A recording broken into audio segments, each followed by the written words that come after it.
दोस्तों, जय हिंद, जय भारत। आप सभी का एक बार फिर से स्वागत है आपके अपने YouTube चैनल में। साथियों, मैं आपको 3 इम्पोर्टेंट न्यूज बताऊंगा। सबसे पहले 8वें वेतन आयोग की हलचल तेज, आई गुड न्यूज। दूसरा है इंडिया पाकिस्तान टेंशन के बीच राष्ट्रपति ने कमांडो को दिए अवार्ड, वीर चक्र, कीर्ति चक्र, सेना मेडल। किस तरह से सम्मानित किया गया वो आपको बताऊंगा, दिखाऊंगा। और तीसरी हमारी अपडेट है कि राफेल मिशन पर बड़ा अपडेट, 6 फाइटर जेट रवाना हुए, सीडीएस ने बताया पूरा सच। तो केंद्रीय कर्मचारियों के लिए बड़ी खबर सामने आ रही है कि लंबे समय से जिस 8वें वेतन आयोग को लेकर चर्चाएं चल रही थी, अब उसकी शर्तें यानी टर्म्स ऑफ रेफरेंस TOR को जल्द मंजूरी मिल सकती है। जी हाँ, इस फैसले के बाद सरकार और कर्मचारियों के बीच वेतन और भत्तों को लेकर, टेंशन को लेकर औपचारिक बातचीत का रास्ता साफ हो जाएगा। चलिए जानते हैं इससे जुड़ी सारी डिटेल। नमस्कार दोस्तों, मैं हूं आपके साथ जयपाल। आप देख रहे हैं जयलक्ष्मी संस्कार स्कूल। वरिष्ठ सदस्यों ने पुष्टि की है कि केंद्र सरकार जल्द ही TOR को हरी झंडी दिखा सकती है। स्टाफ साइट के CEO शिव गोपाल मिश्रा ने एक रिपोर्ट में ये बताया है और उन्होंने ये भी उम्मीद जताई कि सरकार जल्दी ही इसको मंजूरी देगी। यह प्रक्रिया अब और देरी नहीं होनी चाहिए। जनवरी में जब सरकार ने स्टाफ साइट से TOR पर सुझाव मांगे थे तो NCJCM ने एक ज्ञापन सौंपा था जिसमें कई अहम मांगे शामिल थी। सबसे बड़ी मंजूरी थी न्यूनतम वेतन की नई गणना, जिसमें अब तक 3 यूनिट की जगह 5 यूनिट को आधार बढ़ाने की बात कही है। इसका मतलब ये हुआ कि अब माता पिता को भी आश्रित मानकर वेतन का जो ढांचा है, स्ट्रक्चर है, उससे पहल किया जाएगा। शिव गोपाल मिश्रा ने ये कहा और कहीं ना कहीं उन्होंने ये भी संकेत दिए कि सामाजिक और पारिवारिक सदस्य रह चुके माता पिता की देखभाल सिर्फ नैतिक नहीं बल्कि कानूनी जिम्मेदारी भी है। उन्होंने माता पिता और जो वरिष्ठ नागरिक यानी सिविल सिटीजन का भरण पोषण अधिनियम 2022 का हवाला देते हुए ये बात रखी है कि NC और JCM की ओर से जिन मांगों पर जोर दिया गया है तो उनमें खास बातें शामिल है। कम वेतन इस तरह से मिले कि जैसे लेवल 1 को लेवल 2 में, लेवल 3 को लेवल 4 के साथ मिलाए, ताकि जो कर्मचारी उनकी तरक्की रुक ना जाए। पेंशन में जो बदलाव है वो कम्यूटेड पेंशन की बहाली 12 साल के बाद शुरू हो जाए। हर 5 साल में पेंशन की समीक्षा की जाए। महंगाई भत्ते को लेकर मूल वेतन मिलना चाहिए। 5वें वेतन आयोग में जो प्रथा थी वो फिर से शुरू की जाएगी। तो फिलहाल महंगाई भत्ता यानी 55% तक पहुंच चुका है और इसका 50% मूल वेतन में जोड़ने की मांग कर रहे हैं, क्योंकि महंगाई लगातार आम लोगों की जेब पर भारी पड़ रही है और इसका असर देखने को मिल रहा है। हालांकि 8वें वेतन आयोग को केंद्र सरकार ने 8वें वेतन आयोग को 16 जनवरी 2025 को मंजूरी देती थी। हालांकि अभी इसका पैनल गठन नहीं किया गया है। इसके लिए जो क्रिया है उसकी संभावित तारीख 1 जनवरी 2026 रखी गई है और यह अनुमान लगाया जा रहा है कि जल्दी ही कमेटी का गठन हो जाएगा और TOR यानी टर्म्स ऑफ रेफरेंस जो भी दिए हैं उनको मंजूर किया जाएगा। आपको बताएंगे अगले जो हम बता रहे हैं कि इंडिया पाकिस्तान टेंशन के बीच राष्ट्रपति ने कमांडो को दिए अवार्ड।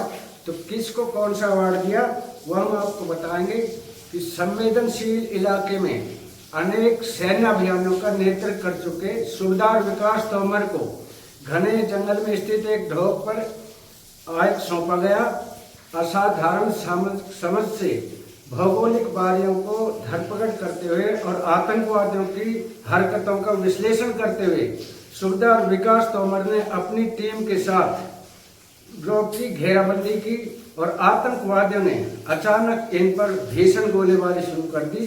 सूबेदार विकास तोमर ने धैर्य और रणभूमि पर कुशलता प्रदर्शित करते हुए जवाबी फायरिंग की और अपने साथियों को सुरक्षित रखा और अपने प्राणों की परवाह न करते हुए सूबेदार विकास तोमर भीषण गोलीबारी और खराब मौसम के बीच आतंकवादियों के ठिकाने पर रेंगते हुए पहुंचे और एक दुर्दांत आतंकवादी को नजदीकी लड़ाई में मार गिराया।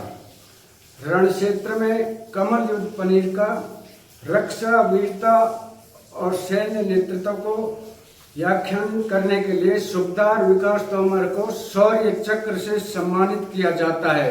सूबेदार विकास तोमर देखो किस तरह से सम्मान कर रहे हैं और राष्ट्रपति इनको किस तरह से अवार्ड दे रहे हैं।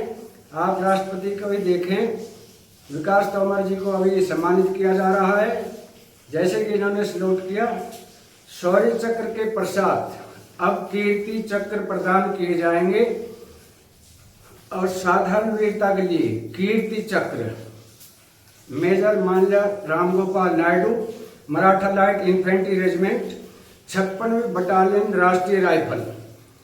तो इन्होंने क्या प्रदर्शन किया, अभी जैसा आप स्क्रीन पे देख रहे हैं, मेजर रामगोपाल नायडू आपके समक्ष है और इन्होंने मेजर मल्लाराम नायडू को कुपवाड़ा जिले में चलाए गए अभियान में घुसपैठ रोकने के नेतृत्व संभाल रहे थे और इनके स्काउट पर अचानक अपने तन को सुनिश्चित करते हुए इन्होंने घात लगाकर आतंकियों पर हमला किया।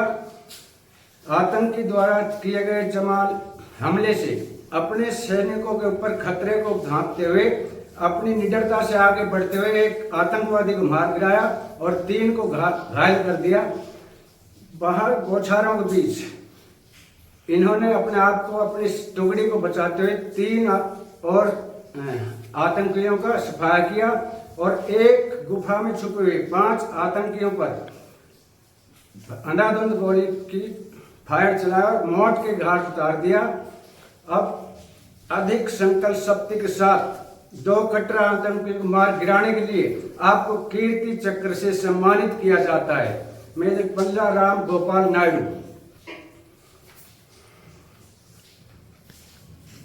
देखो किस तरह से एक जोश और होश से इनको जो सम्मान किया जा रहा है उसको दिखाएंगे।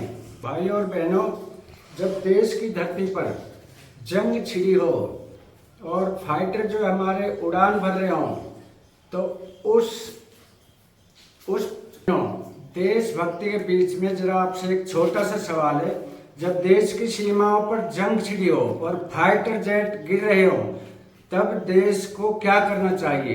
टीवी पर बहस सुननी चाहिए या देश की सेना के अफसरों की बातों पर ध्यान देना चाहिए? क्योंकि इस बार ताज्जुब पाकिस्तान की लड़ाई की नहीं थी, लेकिन उसके बाद आई सच की चिंगारियों की थी, जिसमें एक तरफ थे सीडीएस जनरल सिंह चौहान और दूसरी तरफ थे चीफ मार्शल वीआर चौधरी, और दोनों के लिए सर्जिकल स्ट्राइक बन गई। और जनरल सीडीएस का बयान आया कि चाहे पाकिस्तान कुछ भी गिराने का वादा करे, तो पहली बार किसी सीडीएस ने खुलेआम माना कि गलती हुई। कि जरा सोचिए, जब देश का सबसे बड़ा रक्षा अधिकारी यह बोले कि हमने गलती की है, अब सुधार ली है, तो क्या आदमी को आम आदमी को यह जानने का हक नहीं है कि यह गलती क्या थी, क्या होनी चाहिए या नहीं होनी चाहिए? अब जरा सुनिए एयर चीफ मार्शल चौधरी की बात, जिन्होंने सीधा सीधा कह दिया कि भारत में शस्त्र खरीद की व्यवस्था इतनी धीमी और आइडियल हो गई है कि सेना को आज भी जवान से युद्ध लड़ना पड़ रहा है।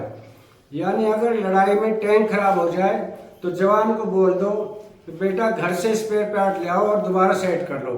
तो कमाल है, ऐसी दुनिया की चौथी सबसे बड़ी अर्थव्यवस्था की सेना क्या जुगाड़ टेक्नोलॉजी पर टिकी है?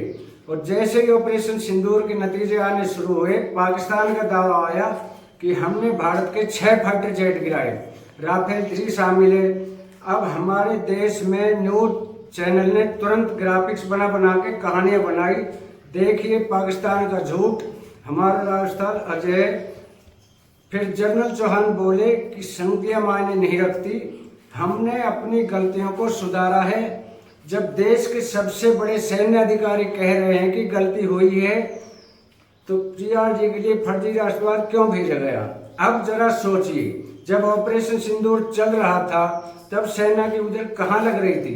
दुश्मन से लड़ने में? या जनरल चौहान ने खुद कहा कि क्यों विषम द्वारा 15% समय तो फेक न्यूज और व्हाट्सएप यूनिवर्सिटी के जीरो के जवाब देने में चला गया। क्या हमारे देश की सेना जोर शोर से लड़ रही है? मैं उस वक्त पाकिस्तान से और देशभक्तों से इस पूरी लड़ाई में एक और मोड़ आया था।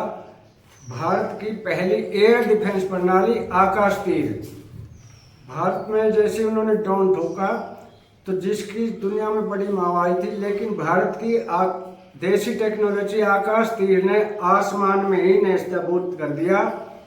तो ऐसे सिस्टम पर हमें गर्व करना चाहिए, लेकिन लोग इसके पीछे जिन वैज्ञानिकों ने सालों लगाए, इसकी पद्मश्री भी नहीं